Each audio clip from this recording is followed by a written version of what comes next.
మహాశివరాత్రి సందర్భంగా శ్రీశైలంకి వచ్చే భక్తుల రద్దీ బాగా పెరిగింది. వాహనాల రద్దీ పెరిగింది. కొంతమంది పాదయాత్ర కూడా చేస్తున్నారు. ఈ సందర్భంగా రెండు ముఖ్యమైన విషయాలు నేను ప్రజలకు తెలియజేయాలనుకుంటున్నాను. ఈ రద్దీ ఆత్మకూరు దోర్నాల మీదుగా బాగా రద్దీ పెరిగింది. అంటే నందికొట్కూరు, ఆత్మకూరు, దోర్నాల మీదుగా శ్రీశైలం చాలా వాహనాలు వస్తున్నాయి. భక్తుల రద్దీ బాగా పెరిగింది. అదేవిధంగా ఈ సందర్భంగా ప్రజలకు తెలియజేయడం ఏమంటే, గూడ్స్ వాహనాల్లో దయచేసి రావద్దు. గూడ్స్ వాహనాల్లో 20 మంది 30 మంది ఎక్కి వస్తున్నారు. రకరకాల ప్రాంతాల నుంచి వస్తున్నారు.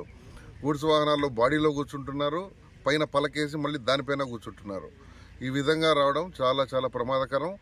యాక్సిడెంట్లు జరిగినట్టయితే ప్రాణ నష్టం జరిగే అవకాశం ఉంది.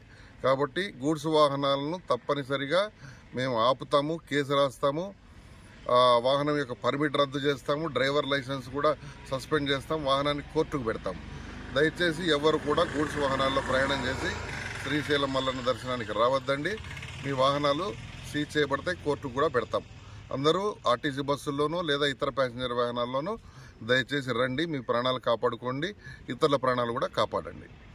రెండో విషయం ఏంటంటే, గూడ్స్ వాహనాలు కూడా ఈ రూట్లో నందికొట్కూరు, ఆత్మకూరు, దోర్నాల మీదుగా దయచేసి రావద్దండి.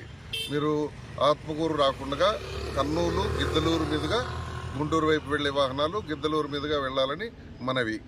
ఇంకా ముఖ్యమైన విషయం ఏంటంటే, కొన్ని వాహనాలు తెలంగాణ నుంచి, కర్ణాటక నుంచి, తర్వాత కర్నూలు జిల్లాలోని కొన్ని ప్రాంతాల నుంచి మిరపకాయలు లోడు వేసుకొని వస్తున్నారు.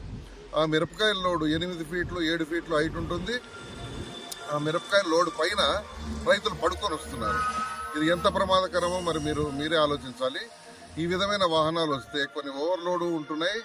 ఓవర్ హైట్, ఓవర్లోడు ఈ 2 కేసులు రాస్తే 30,000 నుంచి 50,000 దాకా కేసు అవుతుంది. కాబట్టి అంత ఓవర్ హైట్ వేసుకోవద్దండి. ఈ మిరపకాయ లోడ్లు చాలా వస్తున్నాయి. రోజుకు 100-200 వాహనాలు వస్తున్నాయి. అవన్నీ కూడా మీరు దయచేసి నంద్యాల, గిద్దలూరు మీదుగా గుంటూరు వెళ్లాల్సిందిగా మనవి. దయచేసి ఈ రూట్లో వస్తే కేసులు రాస్తామని గుర్తుంచుకోండి. ఇంకొక ముఖ్యమైన విషయం ఏంటంటే, గూడ్స్ వాహనాల్లో ఎవరైనా ఇతర రూట్లలో వచ్చినా, ఏ రూట్లో నుంచి వచ్చినా పైన శ్రీశైలంలో ఖచ్చితంగా ఒక ఆర్టీఓ అధికారి మార్చి 5వ తారీఖు వరకు ఉంటారు. ఈ వాహనాలకు కూడా 20,000 30,000 నుంచి కేసులు రాసి వాహనం సీజ్ చేసి అన్ని రకాల చట్టపరమైన చర్యలు తీసుకుంటాము. దయచేసి గూడ్స్ వాహనాల్లో ప్రయాణం చేయొద్దండి. మీ ప్రాణాలు కాపాడుకోండి, ఇతరుల ప్రాణాలు కాపాడండి. ఇది ప్రజలందరికీ నా మనవి.